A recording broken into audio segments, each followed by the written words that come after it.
여러분들은 책을 좋아하십니까? 혹 책을 좋아하시는 분들이라면 이 문장을 아시는지 모르겠습니다. 오늘 엄마가 죽었다. 아니 어쩌면 어제.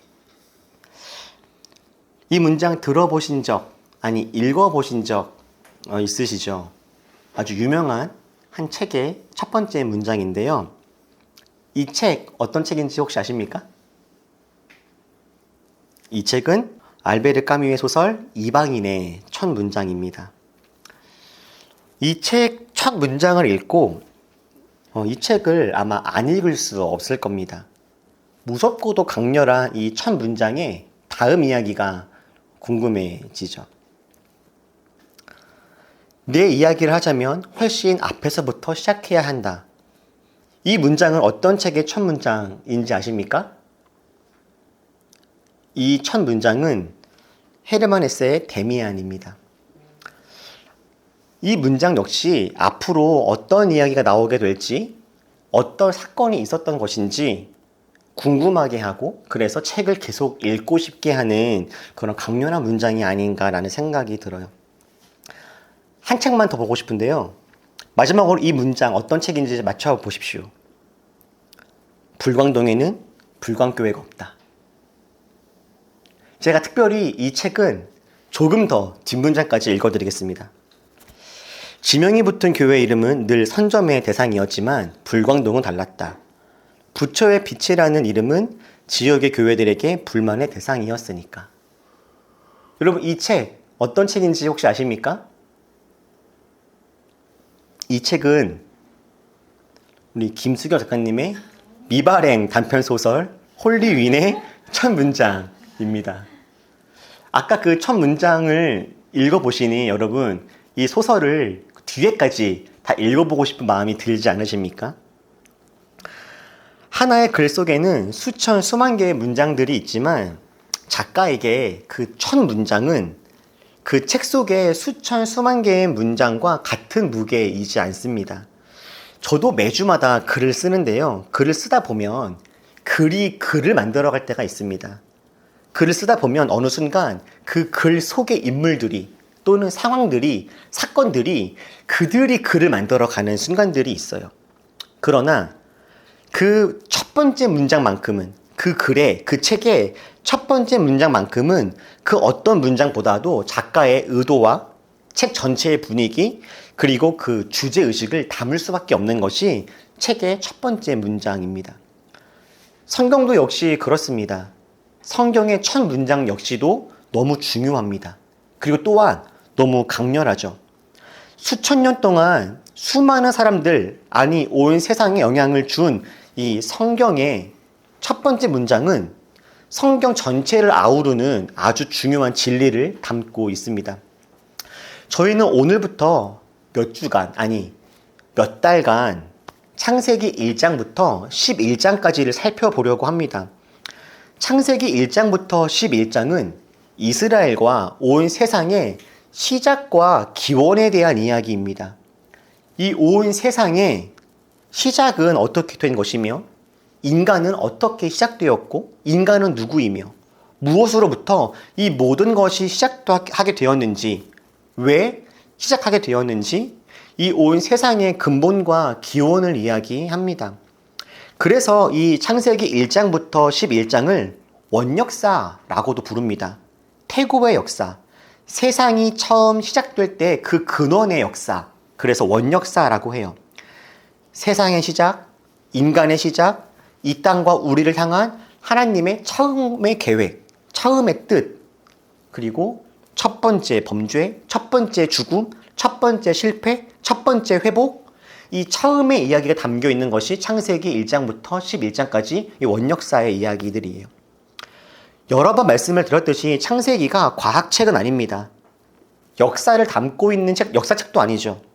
창세기는 마치 아이를 임신한 어머니가 쓴 육아일기 또는 산모수첩과 같은 책입니다. 아이를 왜 갖게 되었는지, 아이를 품게 되었을 때 어떤 마음이었는지, 이 뱃속의 아이에게 어떤 소망과 기대를 품고 있는지, 아이를 얼마나 사랑하는지, 아이가 태어났을 때 어떻게 이 아이가 자랐는지, 얼마나 사랑스러웠고 얼마나 개구쟁이였는지 이 아이를 향한 어머니의 마음을 기록한 그런 산모수첩이나 육아일기, 그런 글 말입니다. 물론 그 산모수첩 안에 아이가 주차별로 얼마나 잘하고 있었는지 기록할 수도 있지만 생물학적인 진술을 목적으로 쓰여진 의학도서와는 다르겠죠. 만약 아이가 엄마 뱃속에서 손톱보다 작았을 내 몸이 어떻게 세포 분열을 이루었는지를 알고 싶다면 수정 나뉠 때부터 지금까지 이 DNA와 유전자가 어떻게 형성되고 발달한 건지를 알고 싶다면 엄마의 산모수첩이나 육아일기보다는 의학도서를 보는 것이 훨씬 더 정확할 겁니다. 창세기가 그렇습니다. 창세기를 통해서 이 세상에 대한 과학적 사실들을 발견하는 것은 어렵습니다. 그러나 하나님이 이 세상을 왜 창조했는지, 어떻게 창조했는지, 어떤 계획과 꿈과 소망을 품고 계신지 하나님의 마음을 너무 잘 알 수는 있어요. 사실 저희들이 인생이 무엇이며 나는 어떻게 살아가야 하고 기독교는 어떻게 시작되었고 기독교가 이야기하는 것은 무엇이고 우리는 이 속에서 어떤 의미 있는 인생을 살아가야 할지 우리 삶의 기원과 근본을 보고 싶다 하더라도 이 창세기는 어쩌면 진작에 살펴보아야 했을 말씀 아닌가 싶습니다. 사실 저도 너무너무 아끼고 좋아하는 책이 바로 이 창세기 책이고 그래서 그동안 많이 아꼈던 것도 있는데요. 이제 한번 보고 싶다 싶어요. 수천 년 동안 셀 수 없는 사람들의 인생을 바꾸고 그리고 저도 바꾸고 세계사까지 바꿨던 세계를 변화시킨 이 놀라운 책 성경은 이렇게 시작합니다. 우리 다시 한번 읽어볼까요? 시작! 태초에 하나님이 천지를 창조하시니라. 태초에 하나님이 천지를 창조하셨다. 성경은 첫 문장부터 아주 과감한 선포로 시작합니다. 하나님이 천지를 창조했다 라고요. 그런데 여러분, 이 문장 성경의 첫 번째 문장이라고 하기에는 조금 이상한 느낌 들지 않으십니까? 성경의 첫 번째 문장이라고 하기에는 뭔가가 빠져있다라고 하는 느낌이 들지 않으십니까? 하나님이 천지를 창조하셨음을 알려주기 전에 먼저 이야기해야 될 것이 있지 않을까요? 태초에 하나님이 계셨다 말입니다. 성경의 첫 번째 문장이라면 순서상 하나님의 존재를 먼저 증명하고 설명한 뒤에 그 다음에 하나님이 하신 일, 하실 일에 대해서 이야기하는 게 바로 순서가 아닐까 싶어요. 그런데 성경은 하나님이 과연 존재하시는지 정말 계신 것인지 하나님을 증명하려고 하지 않습니다. 다만 그 하나님이 무엇을 하신 것이고 왜 하신 것이고 어떤 것을 하신 것인지를 선포할 뿐이에요. 하나님이 천지를 창조하셨다라고요. 성경이 이처럼 하나님의 존재를 증명하거나 설명하지 않고 하나님이 하신 일과 그 이유에 대해서 먼저 이야기했던 데에는 이유가 있습니다.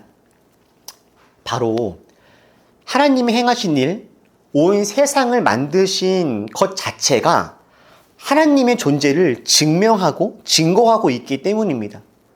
마치 저의 존재가 이 세상에 저의 부모님이신 이승원님과 박효수님이 이 세상에 존재했음에 대한 증거인 것처럼 여러분 중에서 우리 이승원님과 박효수님을 보지 못하신 분들이라 할지라도 저를 보면서 이 세상 어딘가에는 저를 만들어내신 두 남녀가 있을 것을 여러분들이 이미 예상하고 알고 계셨던 것처럼 이 온 세상의 만물 그 자체가 이 세상을 만드신 하나님, 창조주 하나님을 증거하고 있습니다.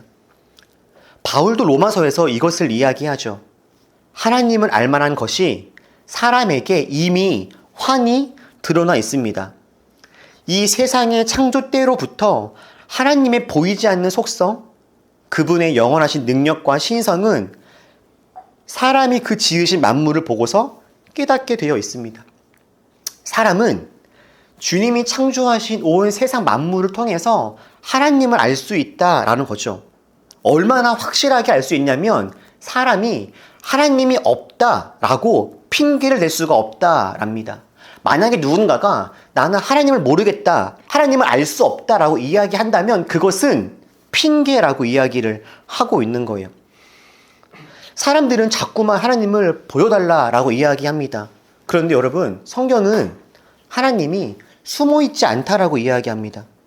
이 아름답고 광활하며 풍성한 이 세상을 보면 이 모든 것을 만드신 하나님이 보인다라고요.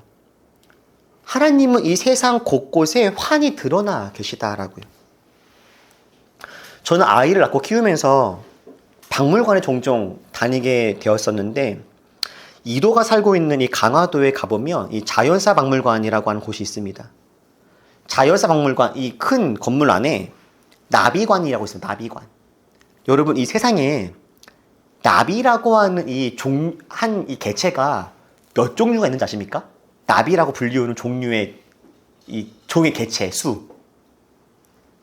이 세상의 나비의 종류가 대략 18,000종에서 2만 종 정도 된다고 합니다. 이미 사람이 발견한 것들만 봐서요.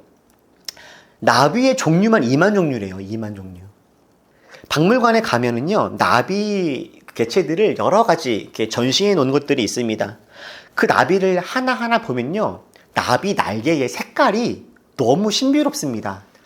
나비의 모양도 너무 다채롭고 다양합니다. 나비들을 보면요, 어떻게 이렇게 다양하고 다채로운 모양을 하고 있을까? 그 색깔, 모양, 형태가 정말 신기해요. 그리고 진짜 웃기게 생긴 나비들도 되게 여러 개 있습니다. 저는 이런 것들을 보면서도 하나님의 스케일을 봅니다. 나비를 보면서 저는 하나님은 분명 재밌으신 분이실 거다. 유머가 있으신 분이실 거야. 다양성을 좋아하시는 분이구나. 이런 것들에 대해서 알 수가 있겠다 싶습니다. 저는 우주에 대해서 잘 알지는 못하지만 우주를 연구하시는 분들의 이야기를 들어보면 이 광활하고 신비로운 우주를 연구하다 보면 창조주 하나님을 인정하기가 참 어렵습니다 라고 고백하시는 분들의 이야기를 듣게 됩니다.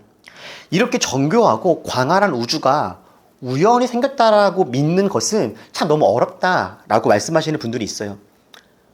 우주도 이렇게 크고 광활한데 이 우주를 지으신 하나님은 얼마나 크신 분인지 가늠할 수 없고, 그 하나님에 비하면 우리 인간은 얼마나 작은 존재인지 깨닫게 됩니다 라고 하는 고백을 종종 듣게 돼요. 여러분, 하나님이 창조하신 이 세상을 보십시오. 세상의 모든 만물들이 소리칩니다. 하나님이 살아계시다. 하나님이 창조주시다 라고요. 물론 그럼에도 불구하고 하나님을 믿지 않거나 인정하지 않는 분들도 있습니다. 그런데 성경은요, 이들이 하나님을 믿지 못하는 것이 아니라고 합니다. 아까 읽었던 로마서 말씀을 이어보면요, 이 세상 창조 때로부터 하나님의 속성, 하나님의 능력, 하나님의 신성은 이미 온 세상 만물 속에 드러나 있다. 그런데 사람들은 하나님을 알면서도, 하나님을 모르는 것이 아니라 이미 하나님을 알고 있으면서도 하나님으로 영화롭게 드리거나 감사하기는커녕 오히려 생각이 허망해져서 그들의 지각 없는 마음이 어두워졌다라고 해요. 사람들은요, 하나님을 압니다. 하나님을 모르는 게 아닙니다. 하나님을 모른다라고 말한다면 이것은 핑계라고 합니다. 사람들은 하나님을 못 믿는 게 아니라 안 믿는 겁니다. 믿지 못하는 게 아니라 믿기가 싫은 겁니다. 따르지 못하는 게 아니라 따르기가 싫은 거예요. 왜 그럴까요?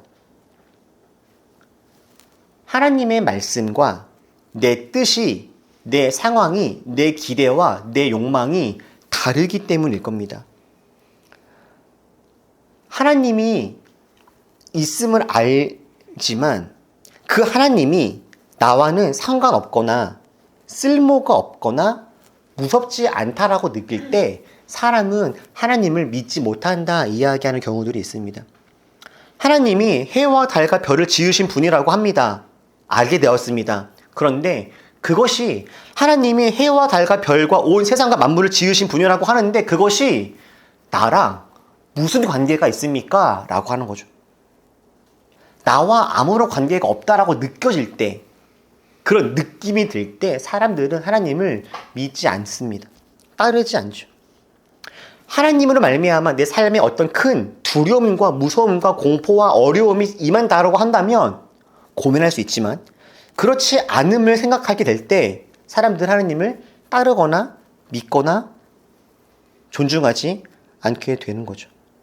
처음에 사람들은요, 하나님이 보이지 않아서 믿을 수 없다라고 했습니다. 주님 만드신 온 세상을 보아라, 또는 하나님의 뜻과 마음이 기록된 성경을 보아라 했지만 그것으로도 사람들은 충분하지 않다라고 했습니다. 그래서 하나님은 정말 하나님을 보여주셨습니다. 하나님이신 예수님이 이 땅에 오신 거죠.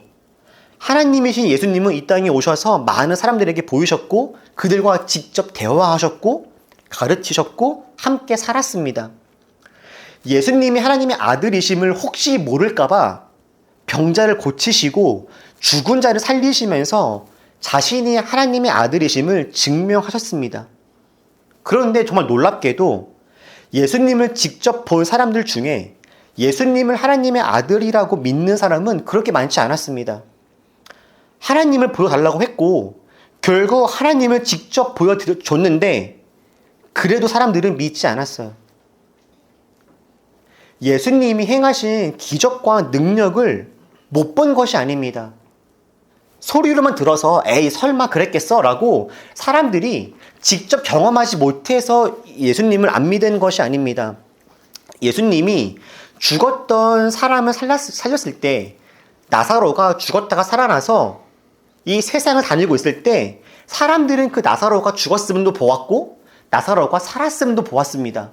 그리고 나사로가 부활했다라고 하는 것을 사람들은 이미 부정할 수 없을 만큼 확실하게 알게 되었습니다.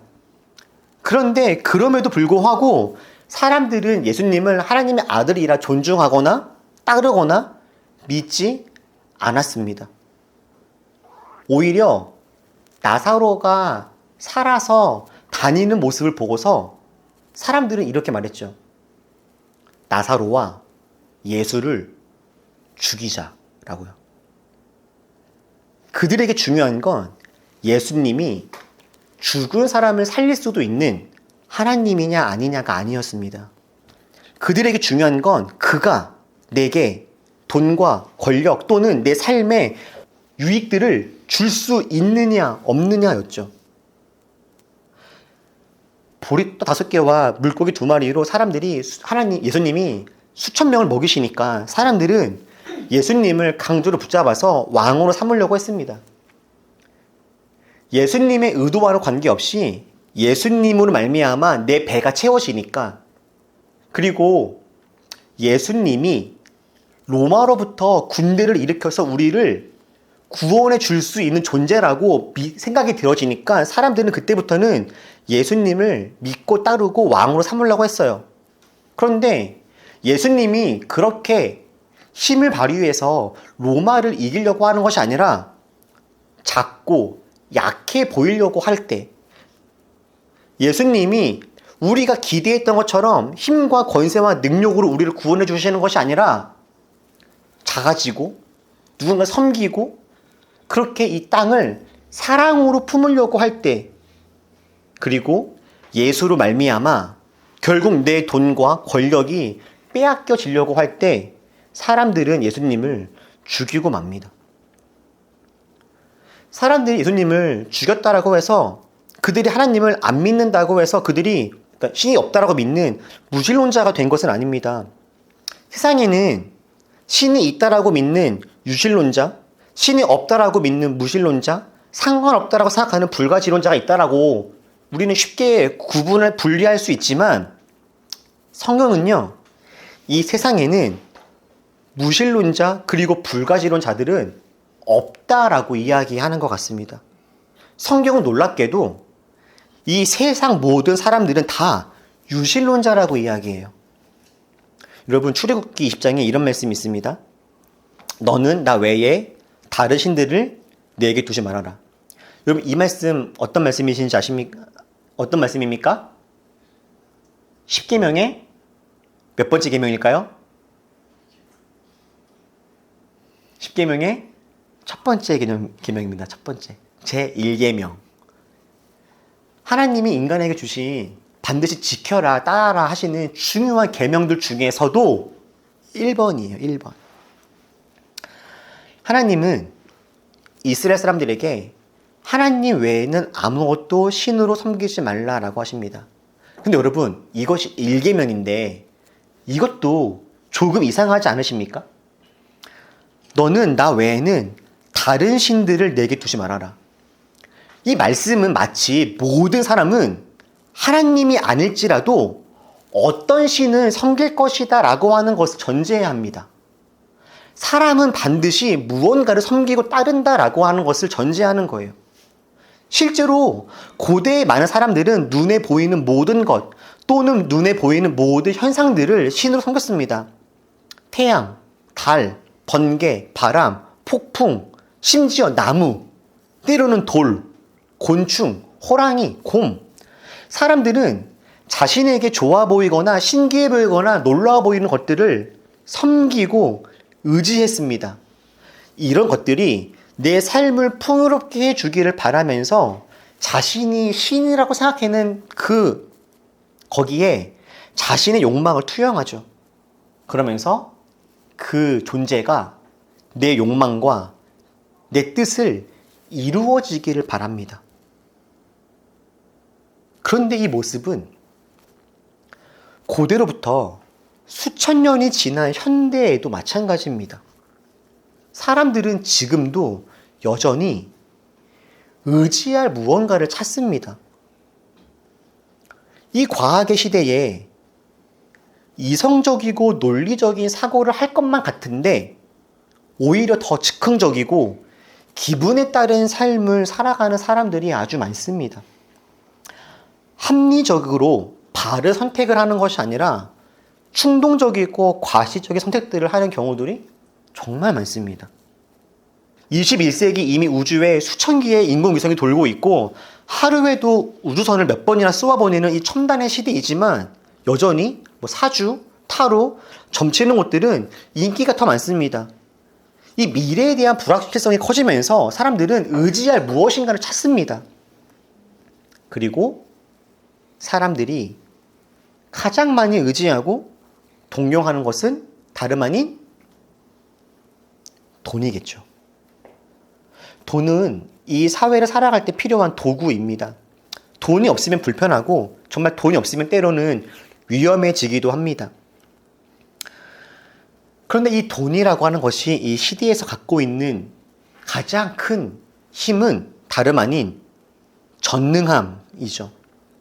돈이 있으면 신이 된 것처럼 자신만만해집니다. 돈이 있으면 내가 신이 된 것처럼 할 수 있는 것이 무한대로 많아집니다. 반대로 돈이 없으면 불안하고 불행해진다라고 생각이 들기도 하죠. 유튜브를 보면 제 알고리즘이 더 그런지 모르겠지만 돈을 찬양하는 영상들이 헤아릴 수 없이 많습니다. 돈을 어떻게 예배해야 하는지, 그 돈을 어떻게 모셔야 하는지, 어떻게 벌어야 하는지, 돈이 있으면 어떤 영광을 누릴 수 있는지, 돈을 따르면 내 삶이 얼마나 풍요로워지는지, 돈과 함께하는 천국의 삶은 얼마나 화려한지, 돈에 대한 수많은 간증과 설교가 넘쳐납니다. 반대로 돈이 없으면, 돈을 따르지 않으면 얼마나 불행해지는지, 돈이 없는 자에게 임하는 저주와 심판은 종말은 어떠한지 생생하게 알려주죠. 돈이 있으면 천국의 삶을 살고 돈이 없으면 지옥에 간다. 그런 설교가 유튜브 안에는 넘쳐납니다. 정말 이 시대는 돈, 이 맘몬이라고 하는 그 신과 그 신화 앞에 정말 꼼짝 못한 채 살아가고 있는 중이다 싶어요. 돈은 필요하죠. 돈은 필요한 도구입니다. 그런데 어느새 이 돈이 만몬이라고 하는 신앙의 영역에 올맞이게 된 그 모습 앞에서 우리가 살아가고 있겠다 싶죠. 여러분, 우리들은 왜 이럴까요? 왜 이렇게 무언가를 의지하고 따르고 기대하면서 살아갈까요? 사람이 너무나 약하기 때문입니다. 사람은요, 너무 약합니다. 사람은 우선 신체적으로 허약합니다. 우리의 지적 능력에도 제한이 있습니다. 시간이 들고 나이를 먹으면 우리의 약함은 더 몸으로 느껴집니다. 우리는 죽음을 피할 수도 없습니다. 인간은 누군가를 사랑할 능력도 없으면서 혼자 있으면 외로움을 느끼고, 누군가를 참고 인내하지도 못하면서 나는 이해받고 용납받기를 기대합니다. 우리는 쉽게 두려워하고 불안해하고 염려를 느낍니다. 분노와 시기와 질투에서 쉽게 벗어나지 못합니다. 인간은 이렇게 약합니다. 이렇게 약한 인간인데 한편 인간의 마음에는 욕망과 욕심은 헤아릴 수 없이 많습니다. 약하고 한계는 많은데 욕심과 욕망은 끝도 없으니 이 두 사이에서 의지할 무엇인가가 필요할 수밖에요. 불안하니 안전함을 느끼고 싶습니다. 불확실한 미래 앞에서 당당해지고 싶어요. 그래서 60억이 있으면, 100억이 있으면, 1000억이 있으면 안전할까?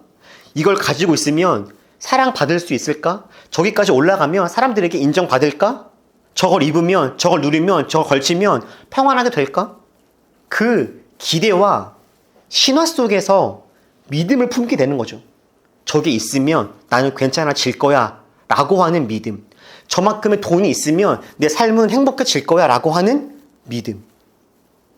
과거 인류가 해와 달과 물과 바람과 호랑이와 곰을 섬기면 저것이 나에게 풍성한 삶을 줄 거라고 믿었던 것처럼 수천 년이 지난 지금 역시 사람들은 무엇인가 의지하고 기댈 것을 찾아 헤맵니다.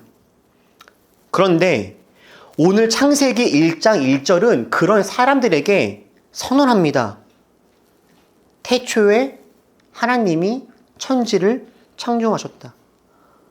너희가 믿는 그 모든 것들, 태양, 달, 별, 물고기, 나무, 돈, 주식, 부동산, 자동차, 가방, 시계, 옷, 액세서리, 학벌, 명예, 권력, 그 모든 것들은 하나님이 창조하신 피조물 중에 하나일 뿐이다 라고. 사랑하는 여러분, 태초에 하나님이 천지를 창조하셨습니다. 여러분은 이 말씀을 믿으십니까? 믿죠. 태초에 하나님이 천지를 창조하셨음을 우리는 믿습니다. 그런데 자꾸 걱정이 되고 의심이 나요. 삶을 살아가다 보면 자꾸만 하나님은 작아 보이고 하나님이 만드신 피조물들이 너무 커 보일 때가 있습니다.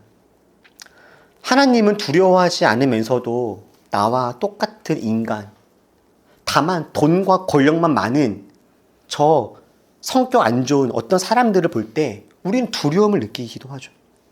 하나님을 경외하지 않으면서 세상 속 반짝이는 것들에 마음을 빼앗기고 그것에 의지하고 그것을 품고 살아가고 싶어하는 것이 우리들일 때가 있습니다.